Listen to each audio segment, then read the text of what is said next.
ele chama atenção que na hora que a pessoa recebeu esse diagnóstico, ela para de ter direito a outros diagnósticos. Então, esse critério da instabilidade de humor, tem esse terceiro grupo de sintomas que são impulsividade e transtorno de humor. Eles são os mesmos critérios que a gente usa para dar outros diagnósticos, para dar diagnóstico de bipolaridade, dar diagnóstico de TDAH. Então, TDAH tem uma característica de impulsividade. E raiva. E raiva intensa. Bipolaridade, você tem raiva intensa. Hiperfoco. Hiperfoco, você tem impulsividade. Hiperfoco, você tem TDAH no bipolar. Então, você joga a pessoa dentro... Comorbidades. Isso, na hora em que ela ganhou o borderline ali, infelizmente, ela não tem mais direito de ter esses outros diagnósticos que a gente consegue tratar. São diagnósticos tratáveis.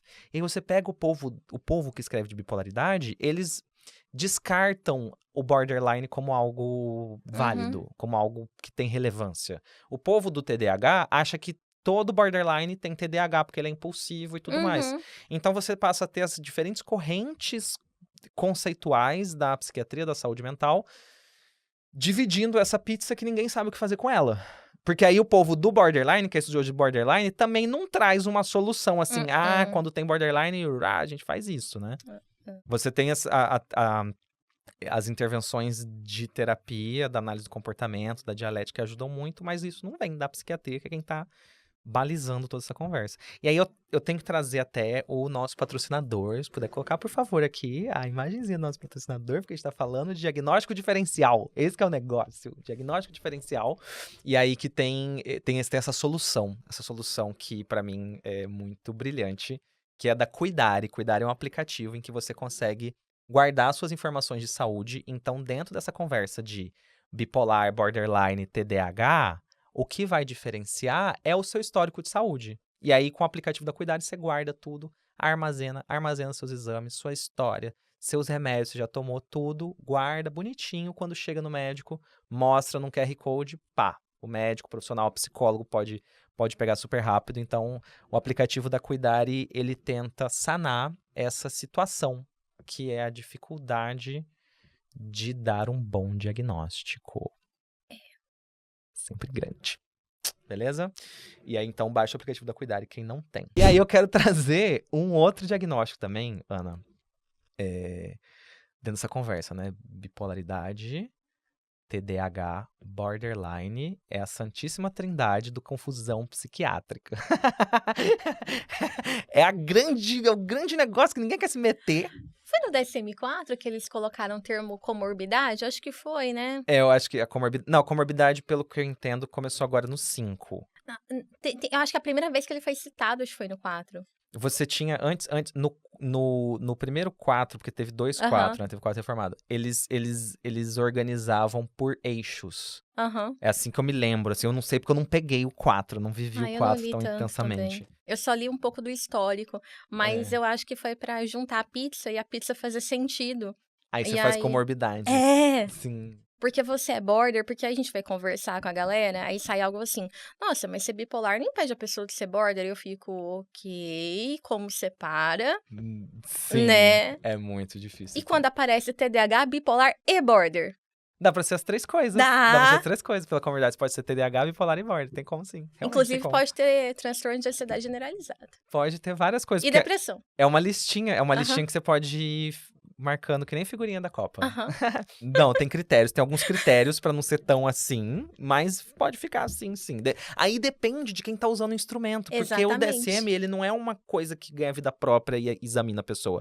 É que nem uma chave de fenda, entendeu? Se eu não sei usar, eu vou enfiar ela no olho. Você tem que conseguir usar ela pra coisa certa, de direito, entendeu? Você não fica usando ele e aí se atrapalha. Ai, nossa, que livro legal. Você foi muito legal, chamando ele de chave de fenda. É uma chave de fenda. É uma chave que a gente não sabe direito o que fazer com ela, às vezes. Assim, você tem que achar onde que você vai enfiar ela, pra que parafuso que ela serve, tem que ter treinamento, você tem que saber empunhar ela, senão ela cai no chão, fura seu pé. Olho, fura o pé. Do outro, se furar o meu olho, tá bom, pode furar o olho do outro. E aí tem um negócio, mas assim, dentro desse estudo, porque eu tô fazendo esse estudo de entrar nesse espinheiro aí. E aí o que eu percebi que é um grande fator que une esses 3 conceitos, bipolaridade, TDAH e borderline é trauma. Exato.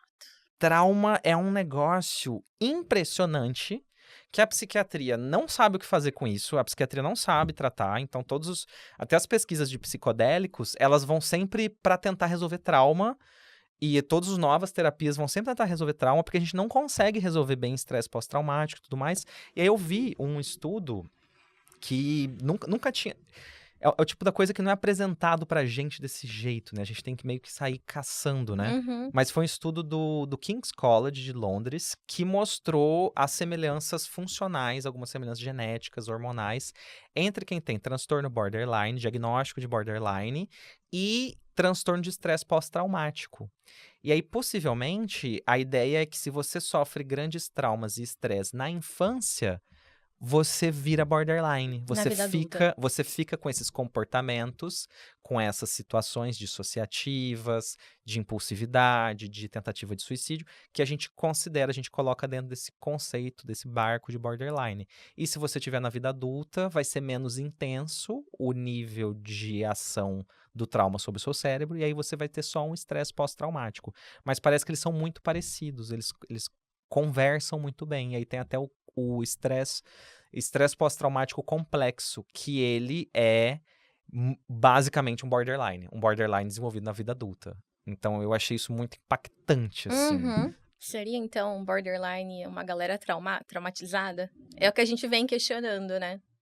Eu não consigo, eu não encontrei até agora uma definição melhor pra o que é o borderline, sabe? Tem uma historinha que eu conto, que eu tô tentando explicar isso pras pessoas, porque ninguém me explicou, não tem essa explicação dos lugares, você não acha isso desse jeito, sabe?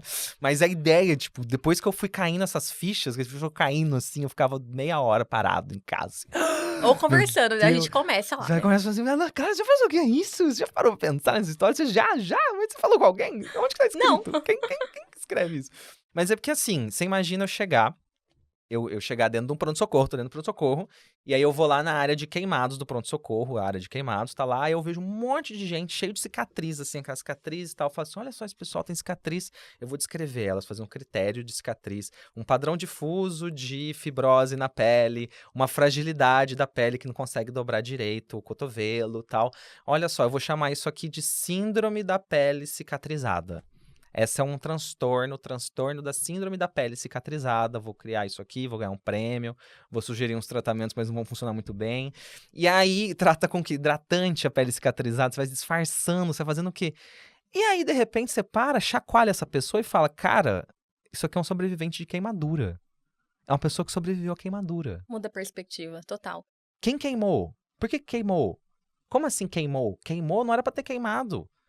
Então, todo borderline é esse sobrevivente de trauma que está expondo pra gente, nesses comportamentos que a gente chama de sintomas, as cicatrizes.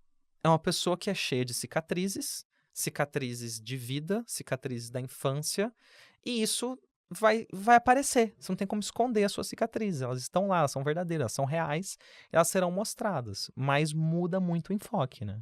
Muda total a perspectiva, porque a partir do momento em que eu digo tal pessoa é sobrevivente de um trauma, as pessoas vão levar a sério. Vão ter empatia. Vão ter Vão se empatia. importar por ela.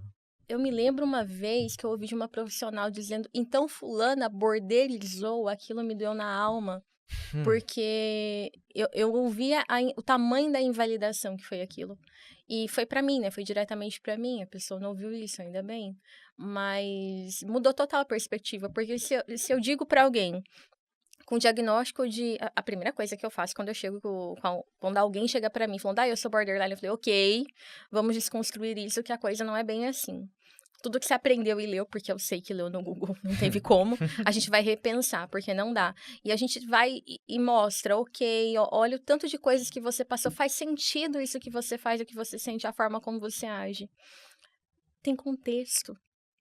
Não é do nada. Não veio do nada. Não veio de um comportamento fisiológico de um corpo humano que responde aos condicionantes que ele recebe. Exato. Você só reagiu como todo ser humano que fosse colocado nessa mesma situação reagiria. Algumas pessoas podem ter uma facilidade maior para alguns por terem alguns traços, né, de temperamento, de impulsividade, alguma coisa assim, mas não aconteceria de forma alguma nesse nível de causar um sofrimento, de virar um transtorno. O transtorno, então, ele passa a ser algo, o transtorno borderline passa a ser visto como uma coisa que foi criada, que aconteceu por causa de uma sucessão de eventos na vida e uma sucessão de condicionantes de criação, de ensinamento, que pode ser superada, mudada, é maleável. Se você está viva, se você está vivo, seu cérebro é maleável, você tem uma personalidade que pode ser recondicionada. Você não está presa a isso, né? Essa que é a história, né?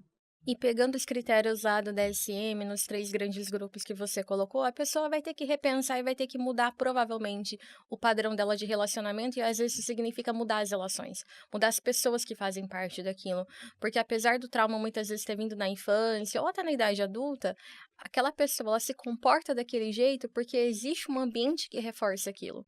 Aquilo não acontece de graça. Se o sintoma é de relacionamento, você pode ter que mudar quem você se relaciona pra tratar o sintoma da sua doença, né? Troquei de namorado, melhorou, meu sintoma diminuiu. Isso, troquei aquela amiga que não é tão legal, que fala umas coisas meio erradas pra mim. Dá mais trabalho que dipirona, mas resolve muitos problemas, né? Já vi acontecer algumas vezes. Sou a testemunha do... Aí desbordeliza, né? Aí desbordeliza. Eu já desbordelizei algumas pessoas.